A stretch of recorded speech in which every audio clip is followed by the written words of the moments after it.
Meu nome é Marcelo Zarski e hoje nós vamos viajar fora do Brasil pela música. Meu nome é Anderson Rosa, conhecido como Frater Goya, e para sempre prossegue a estrada da porta de onde botou. Então, vamos embora, vamos caminhar, seguir o trecho que hoje o convidado vai falar. Olha lá, hein? Meu nome é Rodrigo de Gambraz. Vamos falar sobre viagens, vida, música e tudo que ela nos proporciona, né? Cultura e todas as interações entre os seres humanos em pleno século XXI, que é uma loucura total. Pois é, né? Bom demais. É isso aí, ó. O Digão já deu o tema, ó. Já deu a fala do que a gente vai estar conversando aí para você que está ouvindo. Para quem não conhece, o Digão já apareceu outras vezes aqui no programa, né? Com outros papos. Alguns papos sobre distopias e outras coisas mais diferentes, né? Também. Sobre o trabalho dele também. E quem tiver interesse, muito provavelmente vai procura aí na nossa playlistzinha do Bico do Corvo, que você vai encontrar vários episódios aí que o Digão já participou. Então vamos falar sobre isso depois da nossa vinheta.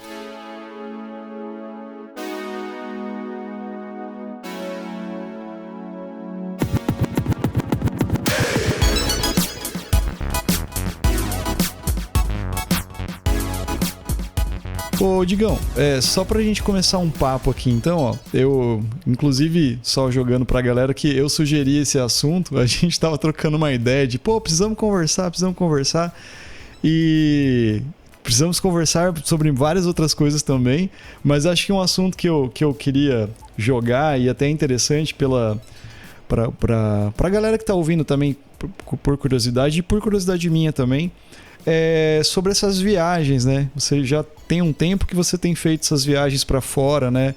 Viagens, no caso, como músico, né? Tocando música brasileira fora do país. E a minha curiosidade era para essas vivências e essas experiências, assim, cara. Eu queria que você passasse um pouco pra gente do que você vivenciou até então, que você tem vivenciado, como que é, talvez, essa história da música brasileira, né? Fora do Brasil, né? O que você acha? Daí o papo vai rolando, né? Exato.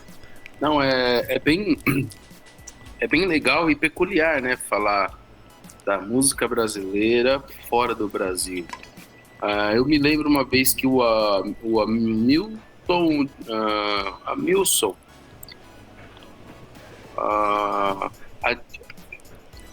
eita, me fugiu o nome agora do pianista do Zimbo Trio. Hamilton Godoy? Hamilton Godoy. É Hamilton ou Hamilton? Eu não lembro agora.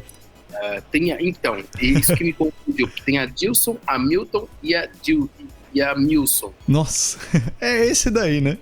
É Hamilton Godoy. Hamilton. E os três são pianistas, isso que é o pior. Aí eu fiquei assim, nossa, peraí, como é que é? Deixa eu lembrar. Eu lembro uma vez que estava numa entrevista do Zimbo Trio, ele falou assim, são tantos os países, né, mas são tão poucos os países perante todos que a gente tem, que tem uma identificação muito rápida e peculiar da sua música perante o mundo, né? Então, seria até uma não inteligência um músico brasileiro não se debruçar sobre essa música, independente do estilo que ele vai tocar.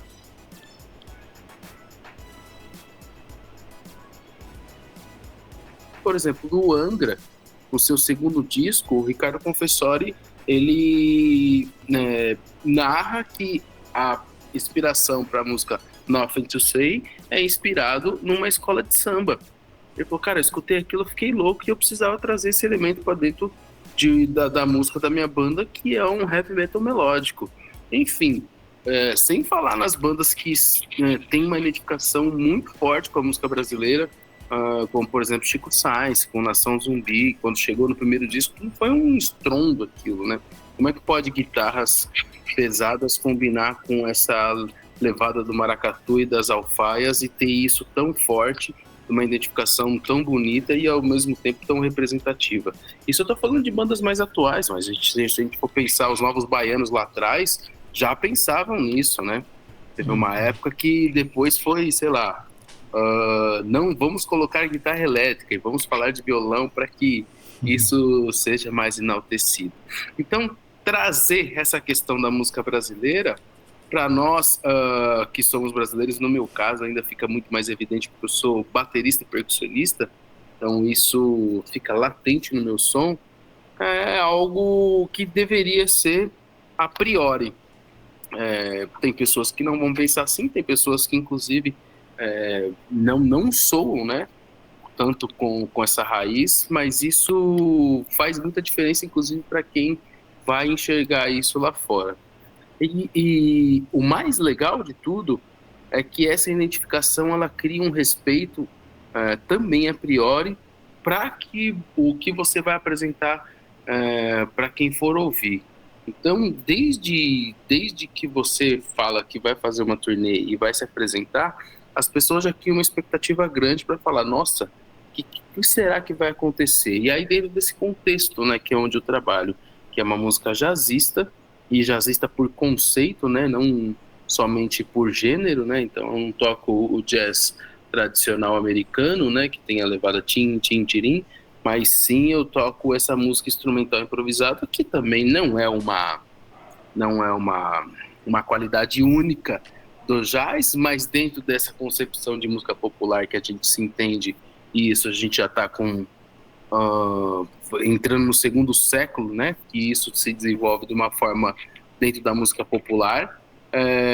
O jazz, ele trouxe esse conceito mundialmente falando, e aí temos, sei lá, música americana com conceito jazzístico, temos música húngara com conceito jazzístico, e a música brasileira também entra nesse rol. Então, dentro desse recorte musical, é que eu, desde 2002, venho fazendo shows, turnês, gravações, enfim, em vários países, e eu tive a felicidade já eu comecei viajar em 2002, que a minha primeira viagem foi para Cuba. Então eu já fui para um país que ele já é peculiar e emblemático de cara por todas as questões que ele traz, não só musicais como sociais e políticas. Então, e foi uma inserção muito boa, assim, porque eu pude ver medalhões mundiais desse contexto jazzístico, todos reunidos no mesmo lugar, dentro de um lugar que respira uma música, no mínimo, diferente da América do Sul, vamos dizer assim, sem colocar ainda a questão Europa ou Ásia, né? Então, dentro da América do Sul já é uma coisa, ou da América em si, já é uma coisa bem peculiar. E foi muito bacana, assim, nesse festival eu pude ver desde Chucho Valdez até Danilo Pérez, Horácio Negro Hernandes, fechando com o Egberto Gismonti Festival. Então foi uma abrangência assim gigantesca que eu fiquei de cara, falei, cara, eu tinha 22 anos e de repente você vê tudo isso no mesmo festival assim, com toda a tradição da música cubana nas festividades que a gente ia durante o festival pelas ruas, foi um negócio assim muito impactante. Eu me lembro que eu vi o primeiro show de um baterista chamado Giraldo Piloto, que depois, mais recentemente, eu venho tocar com os cubanos que vivem no Brasil, e sempre falo desse baterista, todo mundo assim, tem uma veneração gigantesca por esse baterista, que é isso, né, baterista líder de banda, compositor, todo mundo acha ele super bacana, assim. Eu falei, cara, eu vi esse show com um trio iorubá, e teclados e vozes e tal. Eu me lembro que eu chorei, assim, foi o primeiro show, foi muito impactante. Eu falei, cara, se começou assim, imagina o que vai vir pela frente. Ainda eu ia tocar, ver palestras e ainda ver um monte de medalhão. Foi, assim, algo de 15 dias que ficaram marcados realmente na minha memória. Aí eu tive um gap e de lá para cá, 2016, eu comecei a ter mais frequência nessas viagens, sendo uma vez, 2 ou até 3 vezes no ano. E aí foi Portugal, Índia, Suíça, Alemanha, Lituânia, países assim inusitados, né? Eu lembro quando eu fui para Lituânia, eu falei, nossa, eu vou para Lituânia, né, cara? Aí de repente Índia, Suíça, ok, Suíça é um lugar que, a Alemanha também é um lugar que a gente possivelmente vai passar pela Europa, né? Aí Portugal, tá? Eu falei, nossa, que legal. E fui pra Rússia. Eu falei, caramba, eu vou pra Rússia. E assim, coisas de fazer 12 shows na Rússia e entrar muito dentro do país, né? Então foram coisas muito marcantes, assim, de diversas formações. Eu pude tocar com grandes personalidades do jazz, assim como Will Vinson ou Alex Piagin. Ambos não moram mais em Nova York, porque depois da pandemia teve um boom, né, de músicos que moravam em Nova York e saíram de lá, percebendo que não há mais essa necessidade de estar nessa capital, né, mundial, que se fala assim, meu, eu já tenho o network, e aí eu estando em Milão, em Nova York e na Nova Zelândia, o bilhete vai ter que ser impresso do mesmo jeito. Então não tem mais essa necessidade de estar em Nova York, que é uma cidade maravilhosa, mas ela consome demais e uma cidade muito cara, né? Então você não vive tão bem assim, a gente não tem aquela história da qualidade de vida versus só o que você tem que trabalhar e o quanto você tem que ganhar. Então, ao passo que você vai, sei lá, para a Europa, você vai para a Itália, você vai para Barcelona, por exemplo, você vai viver muito melhor numa Europa que não é tão fria assim, e que, por exemplo, a gente sabe que o inverno de Nova York também maltrata bastante, e as pessoas conseguem dar essa oportunidade de uma melhora de vida estando em qualquer outro lugar. Digão, deixa eu te fazer duas perguntas, que essa tua introdução já me abriu um leque. As duas que eu quero fazer é, primeiro, como é que você fez esse salto Brasil e resto do mundo, né? Como que você chegou nisso? Qual foi o caminho? E, segundo lugar, eu quero que você comente um pouquinho mais dessa história. Desculpe. Eu quero que você comente um pouquinho mais essa história de que eu também passei quando vim da capital para o interior, que qualquer lugar é lugar. Eu aprendi isso com o meu professor de Tai Chi. Né? Ele mora em Galway, que é uma cidade como Campo Mourão, 90 mil habitantes, e ele passa 6 meses do ano viajando o mundo. E 6 meses ele fica lá. E ele que me trouxe justamente essa ótica, né? Aonde você tiver é teu lugar, velho. Esquece isso, vou ficar em São Paulo porque lá é a ponte pro mundo. Vou ficar em Nova York porque o lugar do jazz é Nova York. Então eu queria que você explorasse um pouquinho essas duas coisas, por favor. Perfeito. Começando pela segunda, como eu falei, a pandemia ela trouxe várias reflexões para muita gente em várias áreas, né?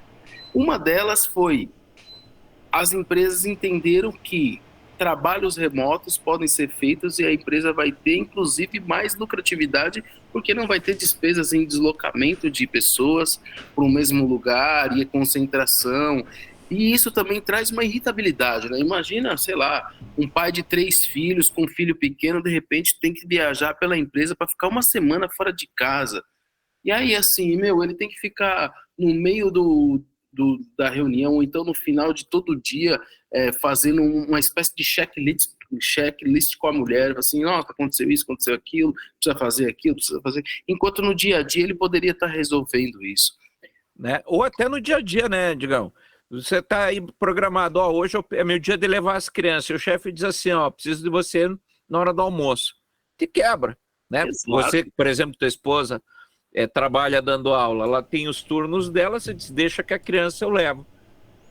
E aí alguém vai furar o trabalho, como é que fica? Exatamente.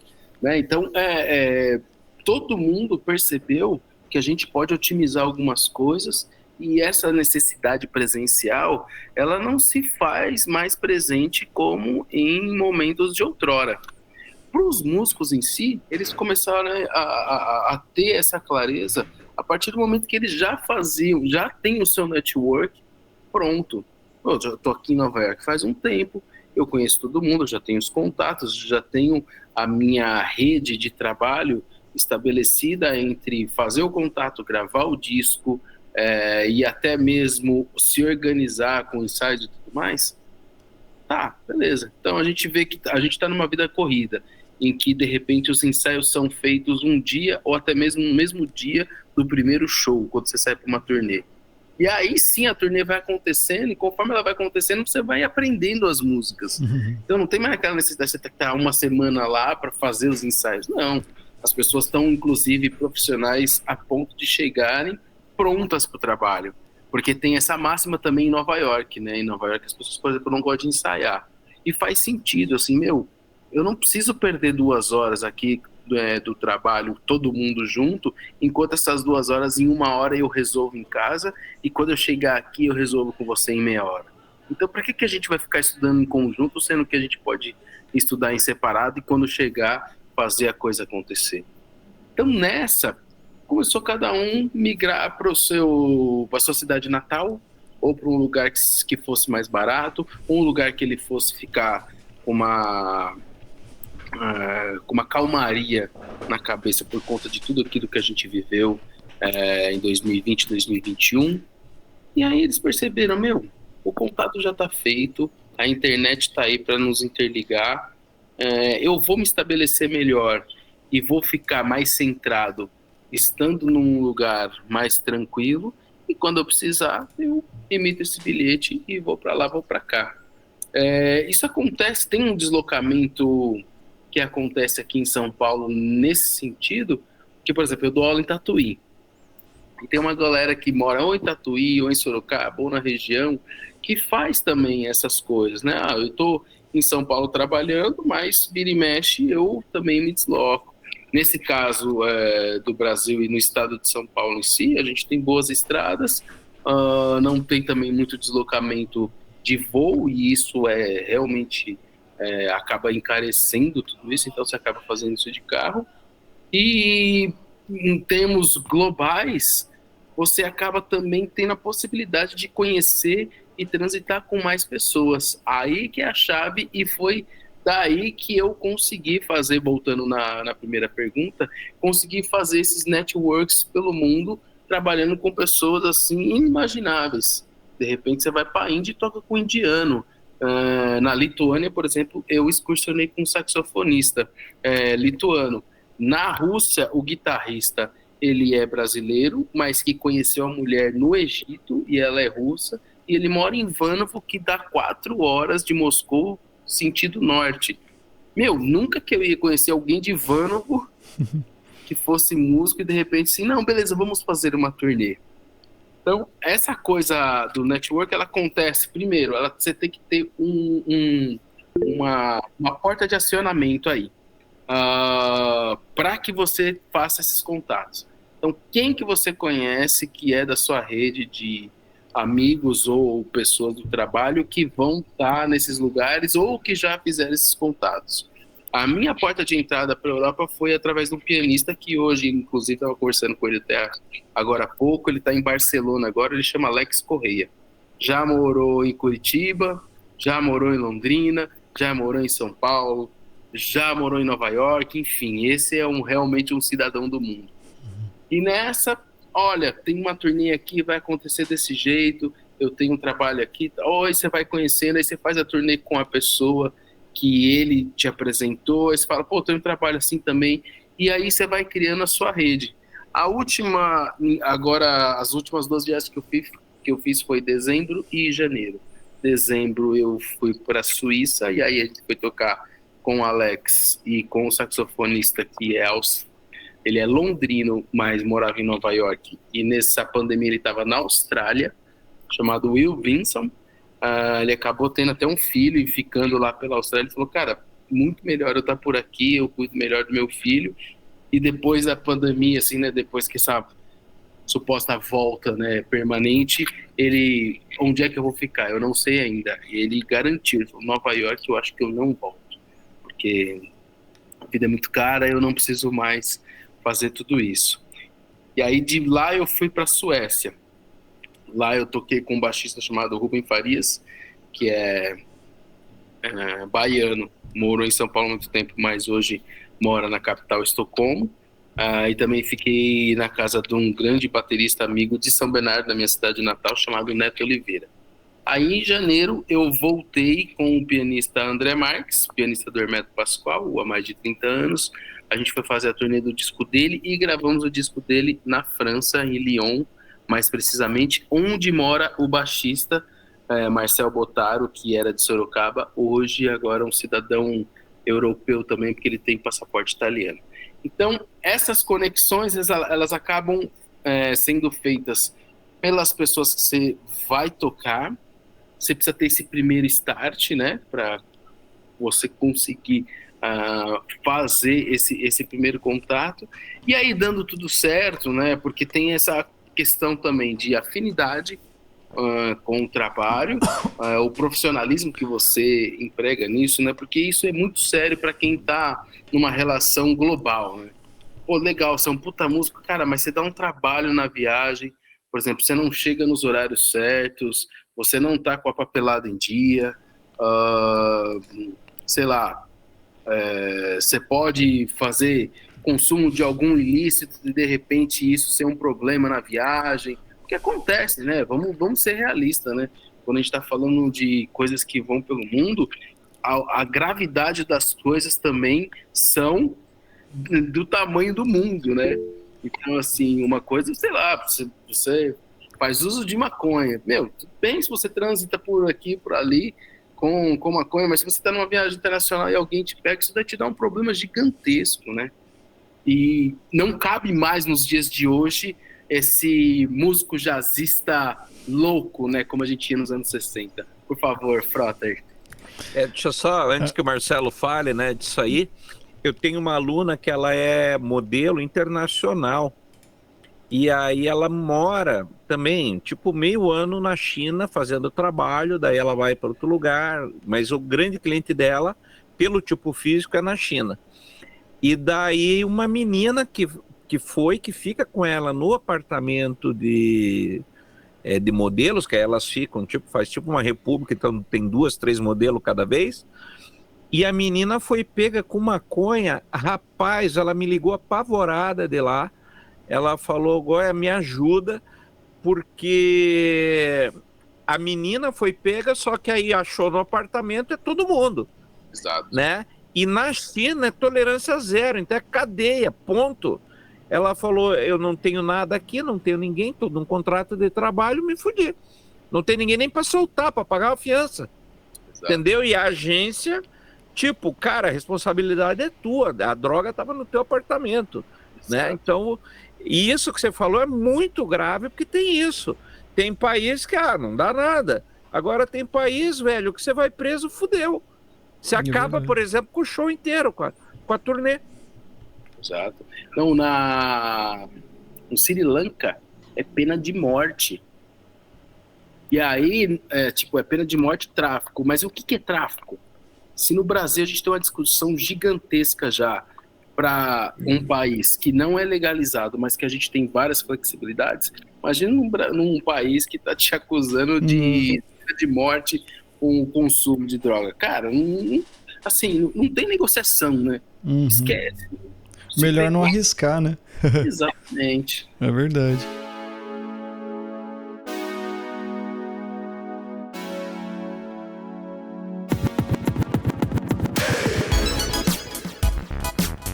Essas viagens, né, esses trabalhos que você tem feito, geralmente são contatos que você tem, que nem você comentou aí. E rola também, por exemplo, sei lá, editais de culturais, sabe, verbo tipo Lei Rouanet, essas coisas, para editais para ir para fora, ou então sai o edital aqui, mas os shows, as turnês vão ser fora. Geralmente os editais culturais eles são para circulação interna, né? Não é para fora, mas rola também esse tipo de projeto, ou editais lá para trazer músicos, esses intercâmbios. Como que é, cara? Isso e se você já fez isso, né? Outra pergunta, né? Bom, graças aos bons ventos, a gente está numa política, e aí com uma retomada cultural, e aí é engraçado, né? Falar numa retomada cultural, porque tudo é cultura, né? Mas é a valorização de coisas que podem realmente trazer um bem-estar para a população, né? E a cultura é um desses alicerces para isso. Nos governos anteriores a 2015, nós tínhamos o MINC, que é uma espécie de facilitador com recursos de valores federais, inclusive, para você viabilizar viagens exterior via embaixadas. Então existia esse MINC, isso acontecia bastante.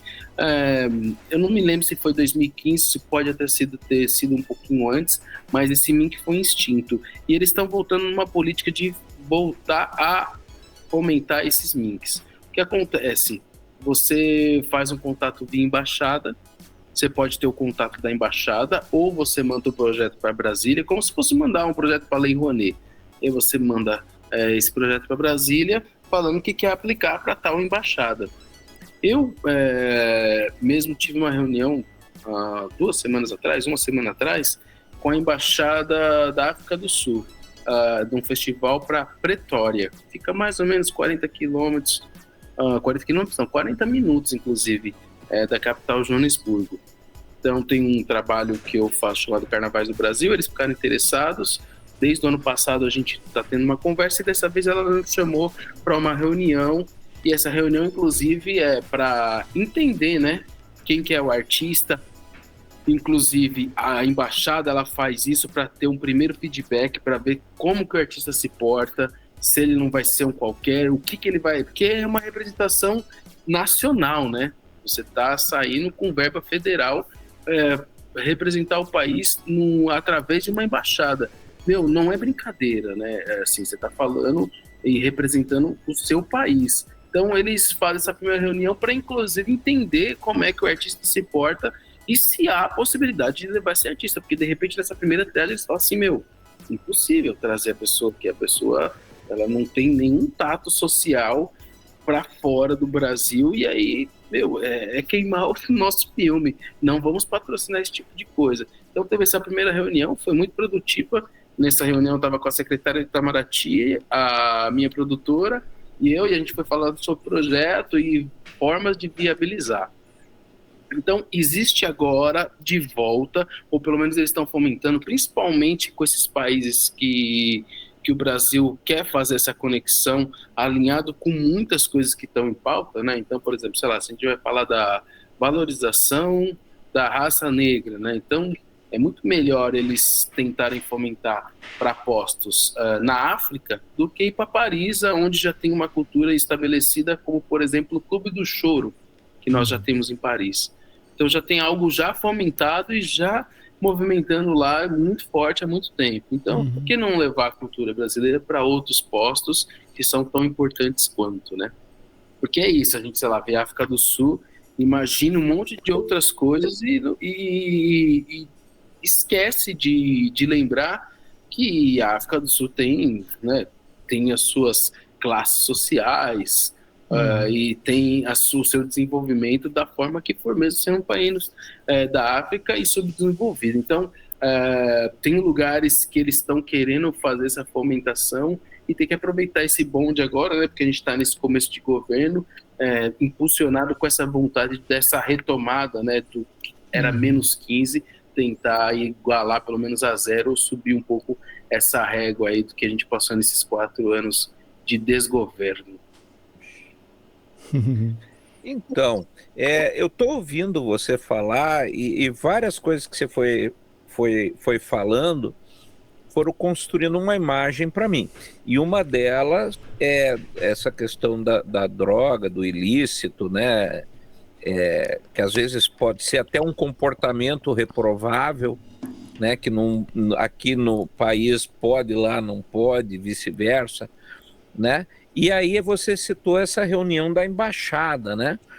E eu tô lendo lá a biografia, eu até mostrei pro Marcelo do Miles Davis, assim, e uma das coisas que fica muito evidente em toda a carreira dele, desde novinho, é esse tipo de coisa, né, Rodrigo?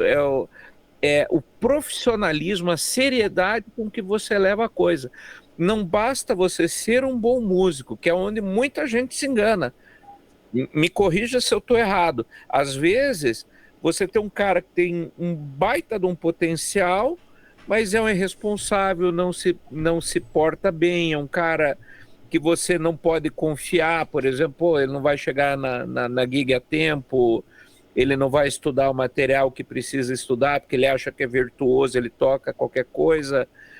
E às vezes um cara que é mais organizado, que tem um bom roteiro, que tem um bom projeto, que comparece nas coisas, que faz a lição de casa, é mais valorizado do que só o cara ser um virtuoso. É isso mesmo? É coerente pensar assim? Não só coerente, como as práticas nos mostram isso desde muito tempo.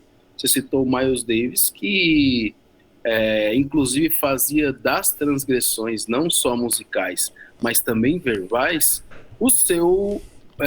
a sua porta de entrada, o seu movimento para confrontar quem quer que fosse. Só que aí é engraçado, né? Porque você se coloca de um jeito para a mídia ou para o público em si, e você tem que sustentar isso nas suas atitudes. Aí tem gente que vai, não, porque eu quero ser polêmico. Só que aí, na hora do vamos ver, seja musicalmente ou seja socialmente, é um cara que em cima do muro não se posiciona, então ele só faz fumaça e na hora do vamos ver mesmo não acontece. E na música também pode acontecer isso. No caso do Miles Davis, ele fazia isso, ele era polêmico, inclusive muitas vezes ele errava nesse sentido.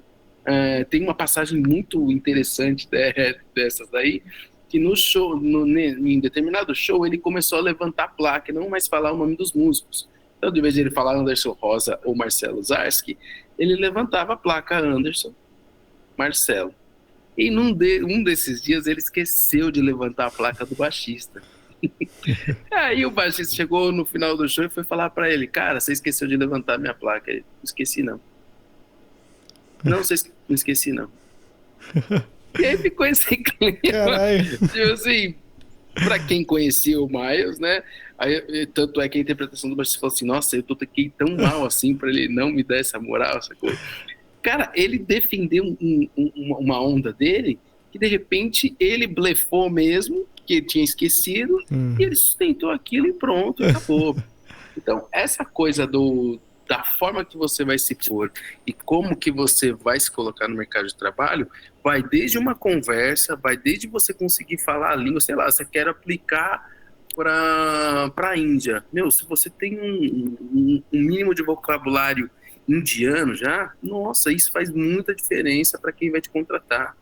Fala assim, não, ele não quer só vir para esse país, ele é interessado nesse país. Ou de conhecer a cultura, né? Exatamente. E aí, quando a gente está falando isso, é nisso que ia chegar. Porra, você conhece, por exemplo, a comida do lugar, você conhece como é que as pessoas se portam, porque assim, sei lá, você vai para a Índia, aí você cai na besteira de achar que todo mundo é budista.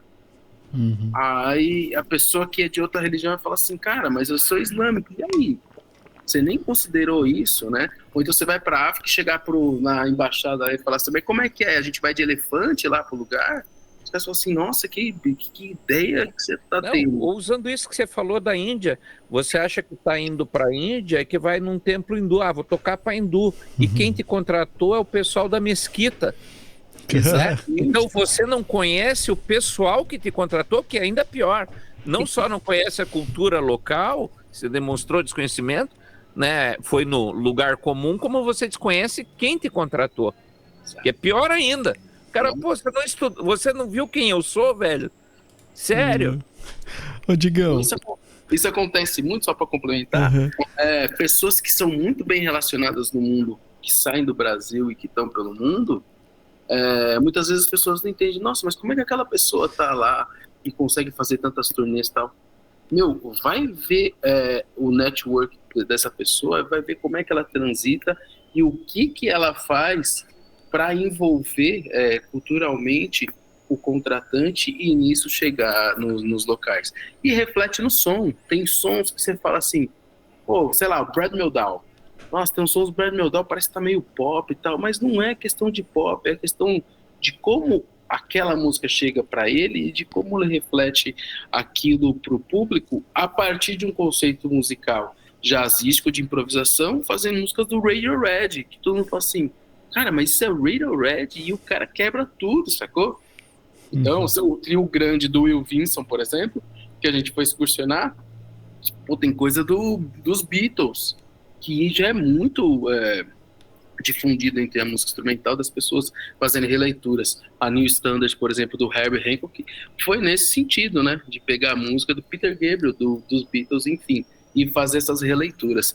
Então, isso que você falou é muito pertinente, né? Não é só a música que você produz, mas como você se coloca para o mundo vai fazer muita diferença para você realmente se alicerçar pelo mundo. Você pode tocar uma vez ou outra, mas não vai voltar, né? Não vai se sustentar. Uhum. Só um parênteses aqui.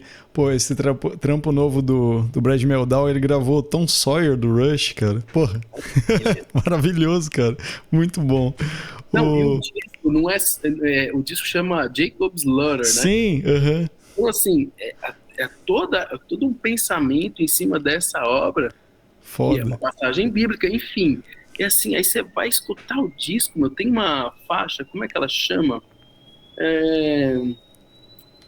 Mas é alguma coisa sacra, assim, e tem um texto, e tem uma oração. Fala, cara, o cara foi longe mesmo, sabe? Uhum. E aí, Não, tudo bizarro. a partir do Tom Sawyer ou das debruçações do próprio Rush, que tem a música chamada Jacob's Ladder.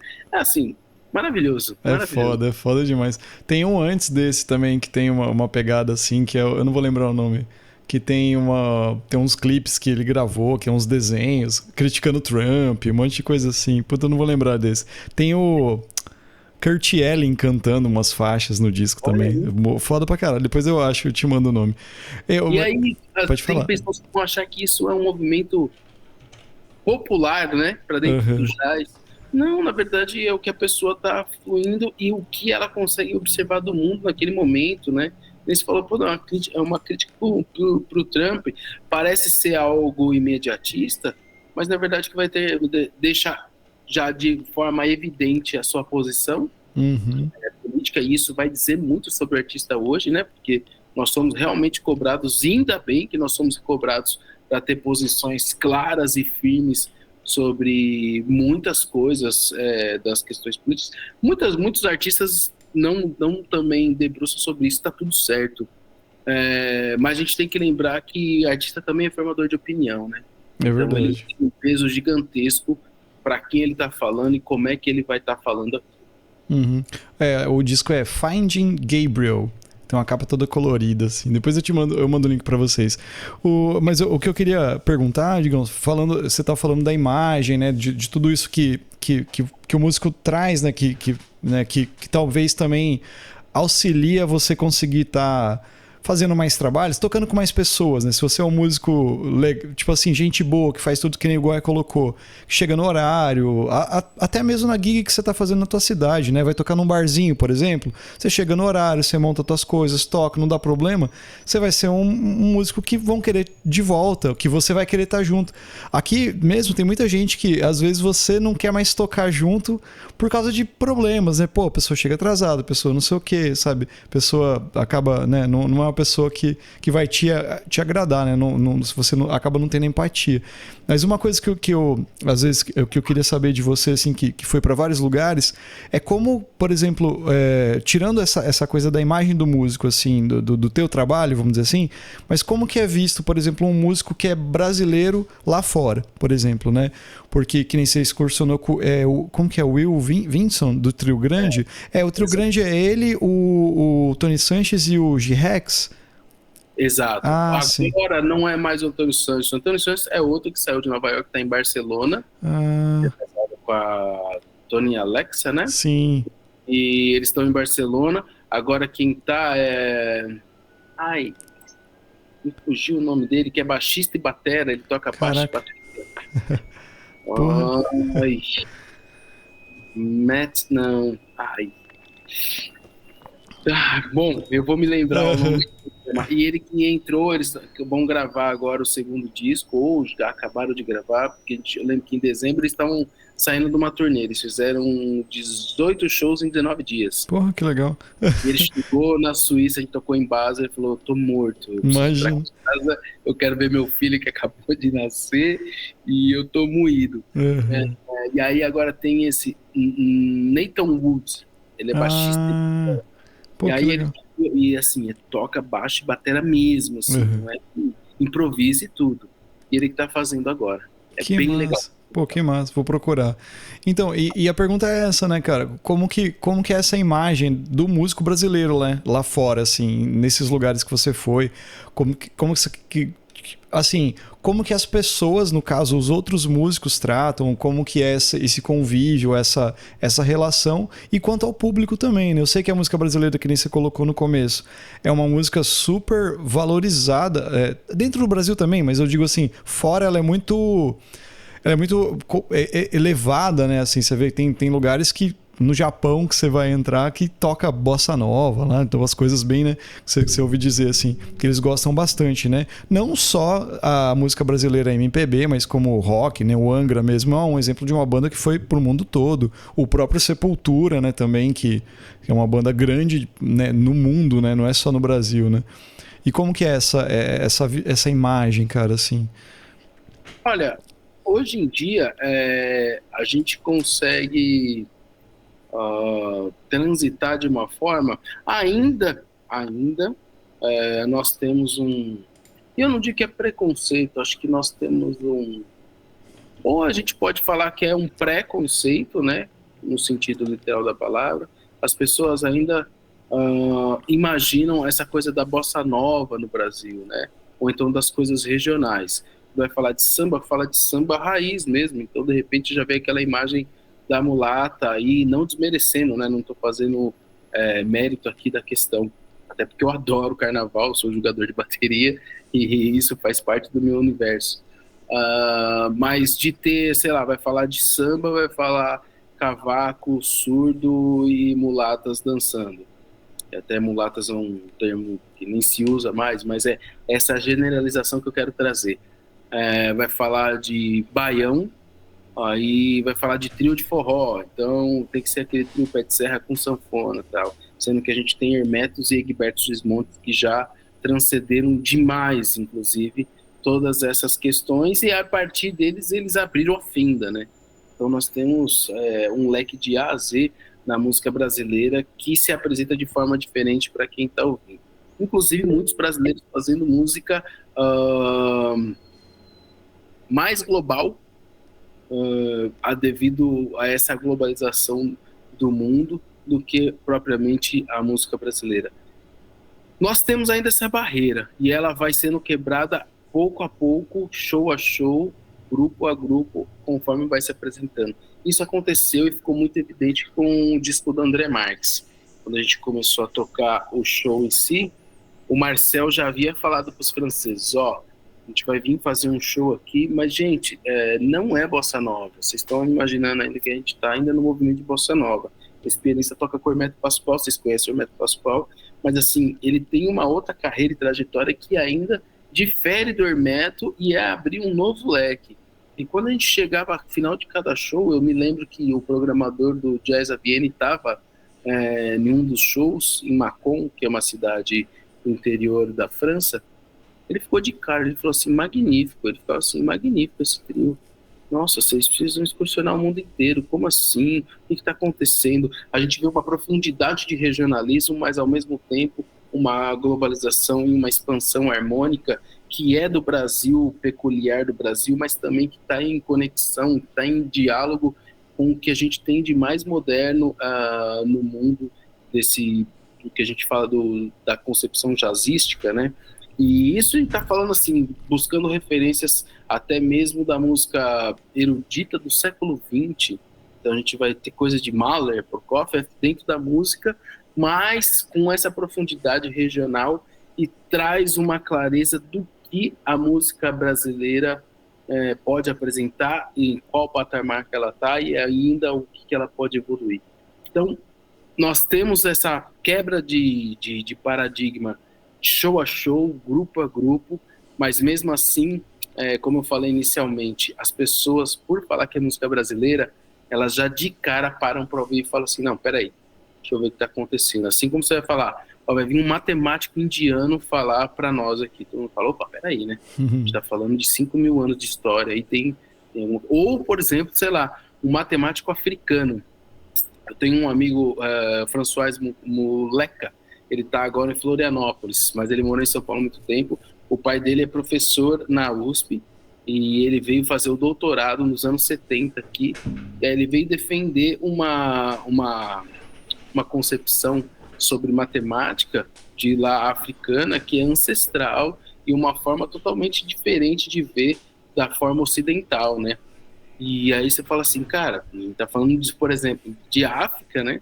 Eu não sei que país exatamente eles são, mas é muito diferente e com uma profundidade gigantesca e com uma ancestralidade muito grande e para que você possa escorrer uma nova forma de trabalhar a matemática.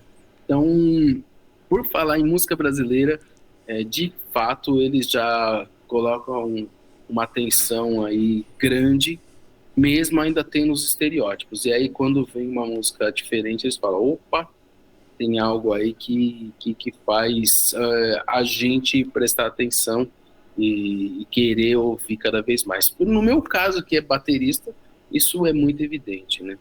Fala que é baterista brasileiro, eles já querem entender tudo que está acontecendo. Não, é muito legal. Esses tempos a gente chamou o Igor Prado, não sei se você conhece aí de Sampa, que ele está com um projeto chamado Encruzilhada, falando sobre groove, blues, tal. E daí o primeiro episódio, acho que ele chama o Nereu Gargalo, do trio Mocotó, né? E ele vai justamente trabalhar essa coisa assim, aonde que tem uma ponte do blues com o samba, com a música brasileira, e acho que entra nessa pegada que você falou, né? De uma música global, né? De levar, e ainda assim, se você pega e diz, mas ele está tocando blues, mas não é blues. Ele está tocando um blues abrasileirado, com um groove, né, brasileiro, que quando chegar lá fora, o cara vai dizer isso e não é blues, né? Então, de novo, a gente tem que sair do estereótipo que no Brasil só tem samba, só tem bossa nova, né? E tem muita coisa, fandango, tem milhares de coisas para a gente trabalhar no Brasil e colocar para o mundo, né? Essa coisa, a rítmica brasileira é um troço absurdo. Exatamente. Não, você falou do fandango, por exemplo. Eu sei que o Marcelo levantou a mão aqui, só para complementar e pegar esse gancho do fandango. Se a gente vai falar de música brasileira, tem muita gente, inclusive, fala assim, mas São Paulo não tem cultura. Aí você fala assim, opa, peraí, vamos lá, vamos pelo um contexto histórico.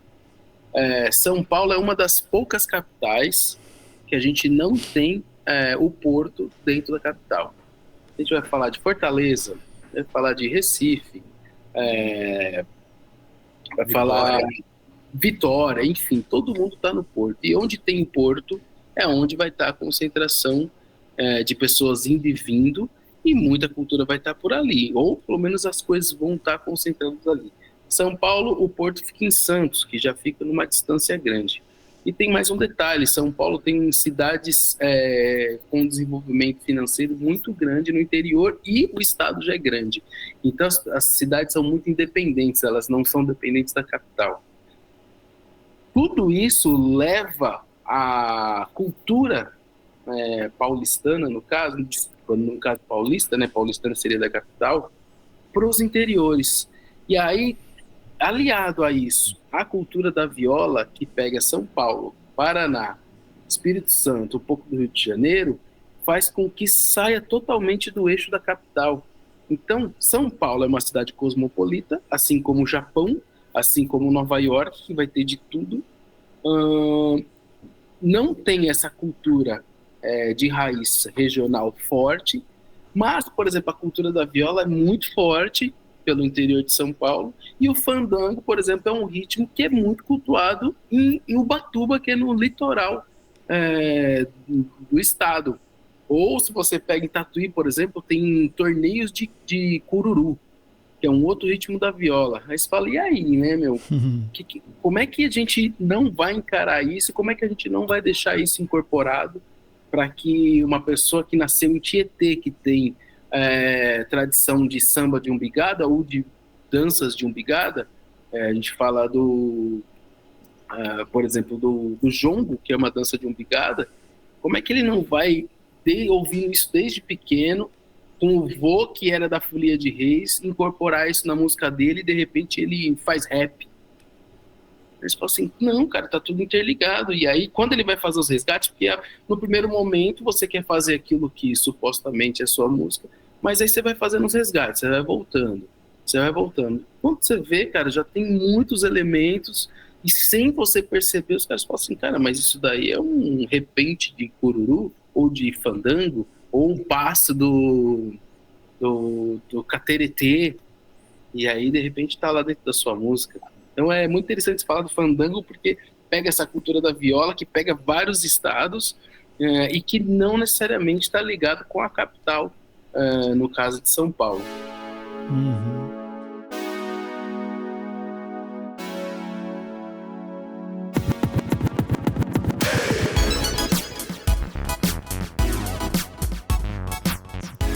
Vocês estão falando aí sobre esse lance do...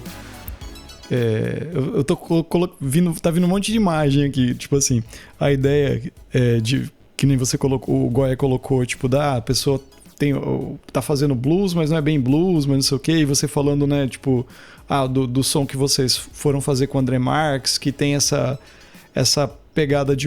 É música brasileira, porque vocês são brasileiros, estão fazendo música brasileira, vamos dizer assim, só que ao mesmo tempo não é a bossa nova, o samba tradicional, essas coisas assim, né? E como que as pessoas ficam ligadas nisso, né? Nesse lance do rótulo do negócio, né? A gente já falou algumas vezes no podcast sobre esse lance de rotular as coisas, né? Esses rótulos meio que talvez dificultam. É legal para você ter uma base de uma conversa, talvez com alguém, né? Tipo, sobre, isso aqui veio do jazz, né? Por exemplo, né? Por quê? Porque tem essas características, é uma música improvisada, que nem você falou, né? Você é um batera que tem essa coisa do jazz, de improvisar, de tocar numa forma, né? De sabe, A, B, alguma coisa assim. Mas, ao mesmo tempo, a música que você faz tradicionalmente não seria, tipo, o mesmo jazz que sei lá, que você vai ouvir lá, que alguém tá esperando ouvir, talvez, muito, muito tradicional, vamos dizer assim. E as pessoas ficam nessa coisa do rótulo das coisas, né? Tipo, você tá indo tocar o quê aqui, né? Esse rótulo, essa coisa. E aonde eu quero chegar com isso daí? Essa imagem, vamos dizer assim, que você tá colocando pra fora. O que as pessoas, por exemplo, o que eles esperam, por exemplo, quando você vai fechou uma turnê, alguma coisa fora, eles já vão na cabeça, tipo assim, não, é músico brasileiro, eu quero ouvir isso aqui, depende do cara que fechou a turnê, por exemplo, que nem você falou do baixista, né, que vocês vão ouvir aqui, não vai ser bossa nova, vai ser outra coisa, né? Ou eles já têm uma concepção muito do teu trabalho. Eu já conheço o trabalho deles, eu sei o que é, eu quero que eles venham tocar dessa forma aqui.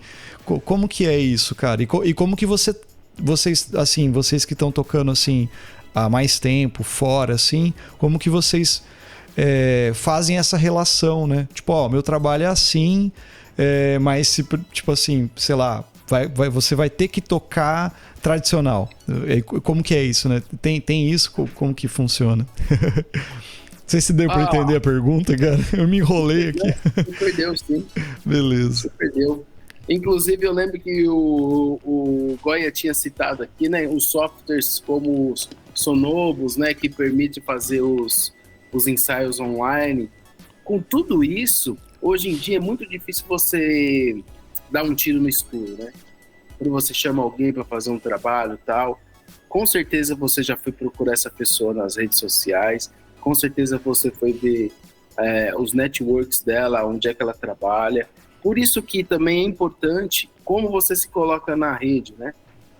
Porque assim, se você também se mostra uma pessoa muito varejista, que faz de tudo e não coloca uma qualidade no trabalho, as pessoas também têm a liberdade de te chamar para qualquer coisa. E aí você fica nesse ciclo vicioso e de repente a pessoa fala assim, eu não consigo fazer trabalhos legais, representativos, nem socialmente, né, nesse caso, nem medialmente, e nem também financeiramente, porque uma coisa leva a outra mesmo. Você fala, claro, né, olha como é que você está se pondo, né, nas redes, olha como é que você se comunica, olha como é que você faz o seu network. Porque as pessoas esquecem que a gente está trabalhando, né? Ninguém está aqui de bobeira. Toda troca que você faz, ela tem os seus ônus e bônus. E aí você tem que pender para o que você quer com aquele trabalho e o que você pode esperar a partir dessa junção, né? A partir dessa coligação que você faz com outros músicos. Então, desculpa, agora você falou, eu tinha entendido e agora eu me perdi na pergunta. É com relação a essa imagem que você passa, né? Por exemplo, de não ser... bem resumido, né? Por exemplo, você vai fazer um trabalho para fora e o que eles esperam, né? Tipo, músico brasileiro, quero escutar bossa nova, ou sei lá, e o teu trabalho é totalmente diferente da bossa nova tradicional. E como é que você relaciona isso? Meu trabalho é assim, não é bem isso que você está querendo, sabe? Seria mais ou menos essa ideia. Pronto, me lembrei você reformulando a pergunta e agora ficou fresco algumas coisas que, por exemplo, músicos brasileiros, quando vão morar fora, e aí não especificamente quando você vai fazer um trabalho, porque geralmente quando você vai fazer um trabalho, as pessoas já sabem o que vão esperar de você, porque elas vão procurar conhecer o seu trabalho e contratar aquele trabalho específico. Mesmo você sendo um músico que tem um leque grande de trabalhos diferentes. Mas tem um perigo quando você vai morar fora do Brasil. Infelizmente, isso não é uma particularidade do Brasil, acho que isso é no mundo inteiro, para todos os países. Você tem as pessoas mais qualificadas, e eu não estou colocando, não é meritocracia isso que eu estou falando, eu estou falando mais qualificado no sentido de estar mais preparadas para fazer X ou Y trabalhos e outras não. E aí elas acabam aproveitando desse estereótipo para se firmar naquele local. Só que uma vez você se colocando assim, você vai ficar nesse nicho. Então, por exemplo, brasileiros que saem daqui e têm essa concepção jazzista, de repente podem entrar num erro de tentar fazer um network fácil, e aí fala assim, eu vou lá, eu toco jazz, mas de repente eu vou tocar num trio de forró lá em Portugal quando eu chegar lá. Você tem que tomar muito cuidado, porque uma vez você sendo reconhecido por portugueses jazzistas e você é um músico de forró, para você conseguir transpassar essa barreira para tocar jazz vai ser muito difícil. Porque é um nicho específico, é um nicho pequeno, já tem uma disputa interna dos próprios músicos portugueses, e aí eles falam assim, cara, não sei mesmo, né, se você vai segurar essa bronca e tal, então, pela dúvida, vamos manter aqui o que a gente já conhece e a gente vai fazer com as pessoas que são mesmo daqui, que a gente já conhece o trabalho.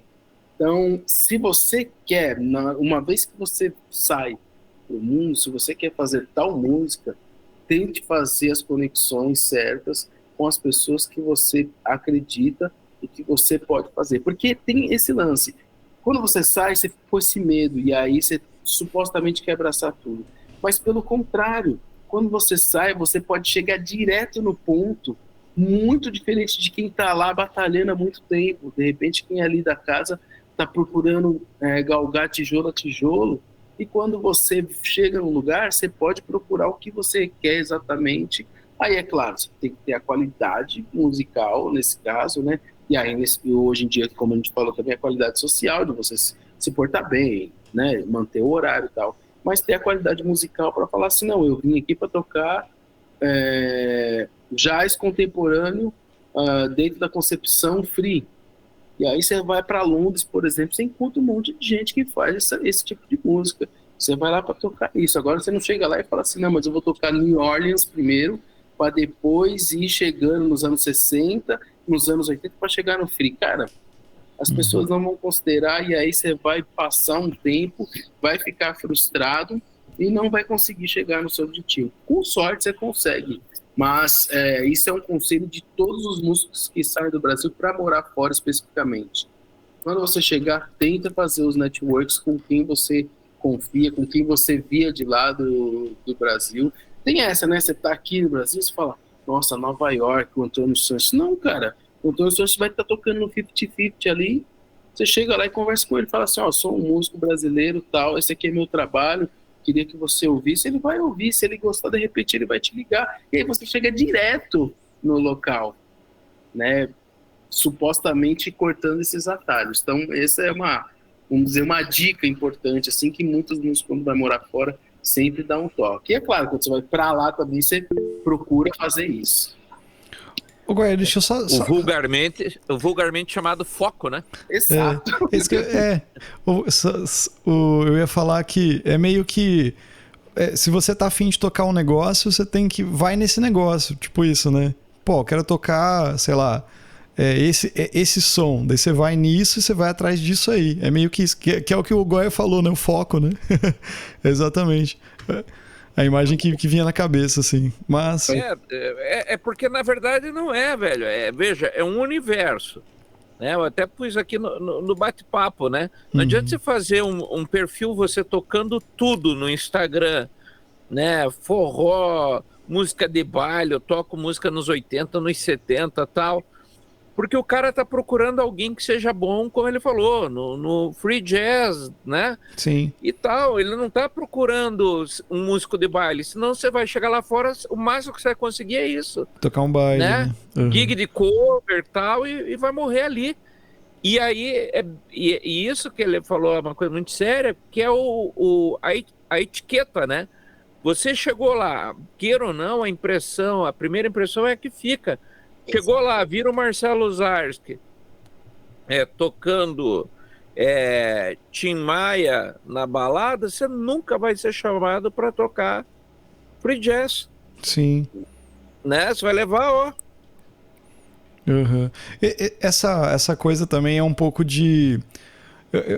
A gente dando aula, a gente percebe várias coisas em alunos, assim, né? E até a gente, eu acho que eu já fui bastante assim na minha vida. Até que eu, talvez... pendi por um outro lado. Mas, assim, tem alunos que querem muito estudar, principalmente guitarristas, assim, mais novos, assim, mais adolescente, que a pessoa entra para aprender e quer tocar, daí a pessoa entra, geralmente, rock and roll, né? Pô, Steve Vai, Joe Satriani, os caras novos de agora e tal. Daí, de repente, descobre outras coisas e quer partir para outro caminho. Só que daí tem alguns que querem abraçar o mundo, né? Fazer tudo. Pô, me passa tal coisa, isso aqui. Daí a pessoa não toca bem rock, tipo assim, que é o que talvez ela almejava, né? Que ela queria tocar, mas também não toca bem jazz, mas também não toca sem linguagem, sabe? E daí fica aquele uau, tocando tudo, assim, sabe? Eu acho que é um pouco, eu vejo como imaturidade, até chegar num ponto que você fala, porra, eu quero fazer isso aqui, cara. Uma vez eu conversei com o Djalma, cara, Djalma já apareceu várias vezes aqui no nosso programa também, e ele falou assim, porra, você tem que achar a tua turma, cara, você tem que achar os caras que você curte fazer som e fazer teu som, acha a tua galera, né? Tipo isso, né? E é meio que isso, cara, vendo isso que vocês estão falando, são essas coisas que eu penso, sabe? Que me encaixa, assim. Pô, quero fazer esse som aqui. Vai atrás. Logicamente, né? Estudar técnica, estudar música, né? Vamos dizer assim, no geral, e fora as outras coisas, fora de música também, você ser uma pessoa boa, você, sei lá, tá por dentro de tudo, é muito importante, não tô descartando isso. Mas é muito bom focar, né? Eu li uma matéria uma vez do Chico, uma entrevista uma vez do Chico Pinheiro, manja o Chico Pinheiro, violonista lá, que ele fala mais ou menos isso. Alguém era uma revista que faziam perguntas e ele respondia. E alguém pergunta geralmente isso, mas eu quero ser jazzista, mas eu também preciso estudar música brasileira e não sei o quê. E daí ele fala, cara, vai no que você quer estudar, porque as outras coisas vão aparecer, né? Tipo assim, vão estar ali, entendeu? Mas você foca, né? Que é exatamente o que o Goya colocou ali, foco, né? Bem isso aí mesmo. Exato. Isso aí é difícil mesmo, porque esse foco é na vida, né? Na vida. E se você quer tocar de tudo, você quer ser visto assim, não tem problema algum, viu, gente? Ouvintes, amigos nossos, tá tudo certo, né?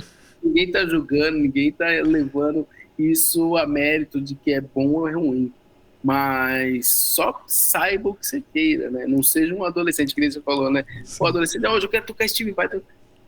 Adolescente, né? A cada 10 minutos ele quer ser uma coisa, né? Bem tá isso. bom. Com o tempo você vai entender e aí você vai ter melhor percepção das suas vontades. Aí você fala assim, não, isso aqui pode, isso aqui não pode, isso aqui eu quero, não quero. E é como você vai ser visto no mundo. Você pode continuar tocando naquela banda cover de Red Hot Chili Peppers sendo feliz. Se tá fazendo bem pra você, maravilha, cara. É tipo isso aí. Fala, Goya, que eu te cortei aquela hora. Não, era só esse comentário mesmo do foco. Porque você tem que ter uma direção, né? Sêneca dizia, não existem bons ventos para quem não sabe onde vai. Exato. É verdade.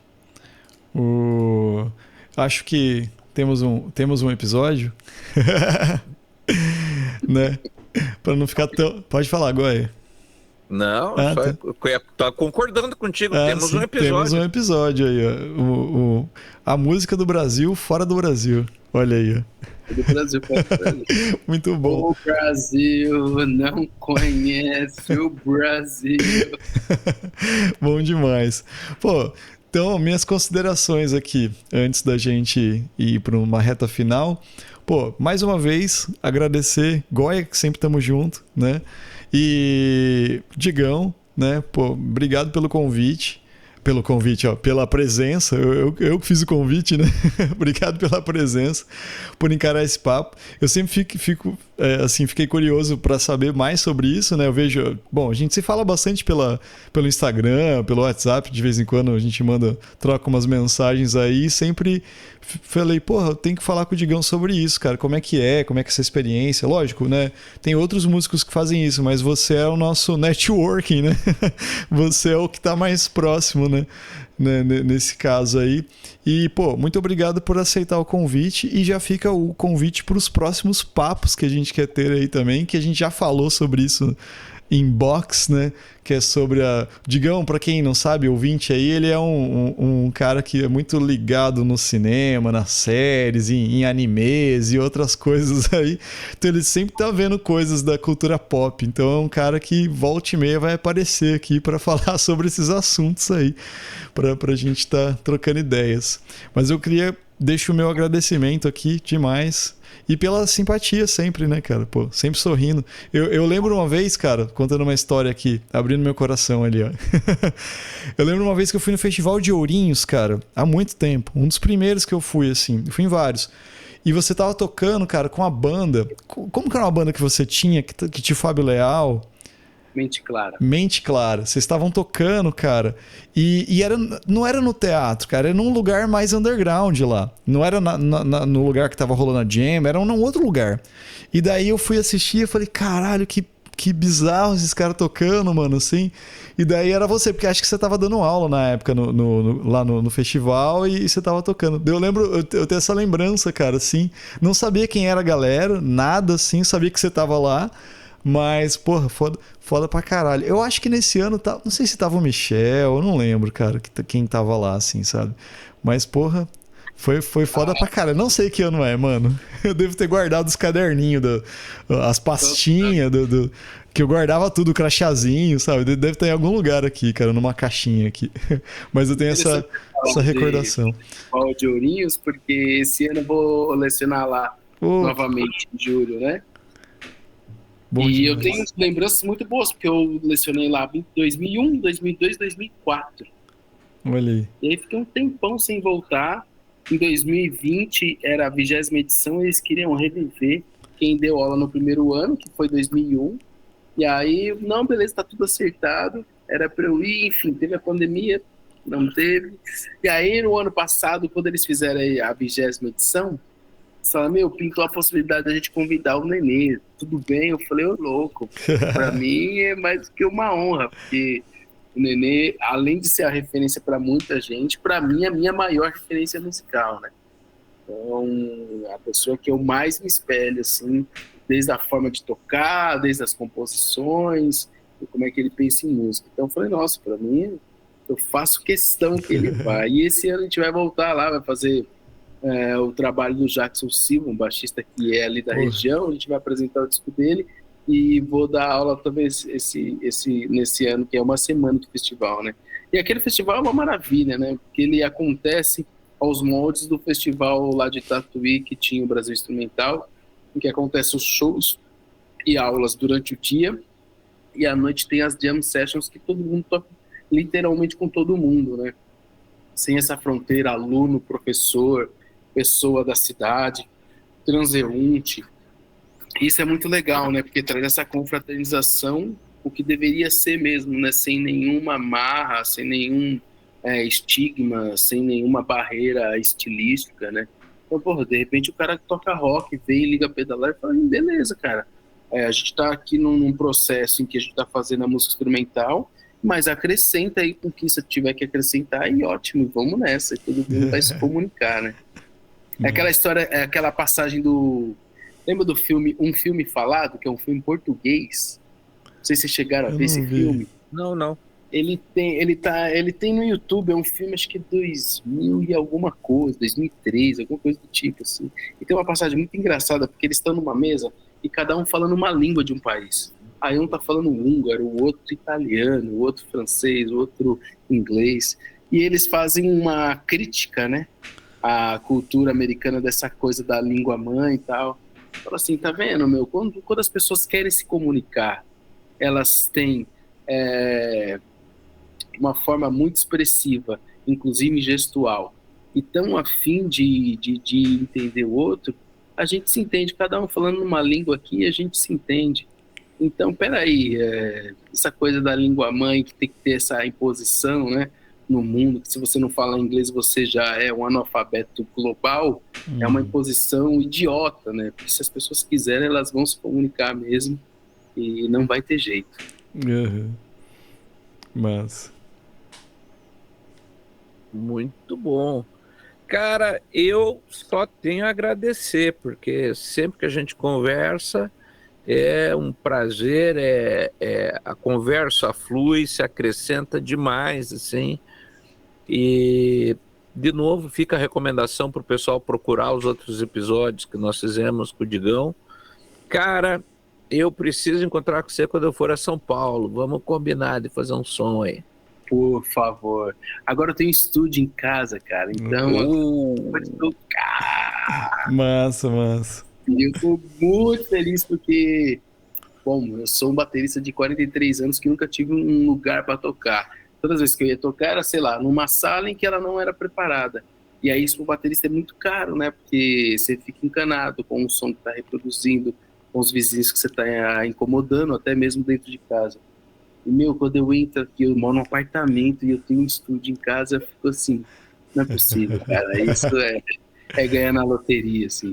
Mas... Chega ali e fala, nossa, eu posso descarregar mesmo. Depois de muita briga com o vizinho de baixo, não tem importância, mas a gente conseguiu resolver e agora eu consigo tocar. Então, Goy e Marcelo, por favor, quando eu estiver em São Paulo, com certeza.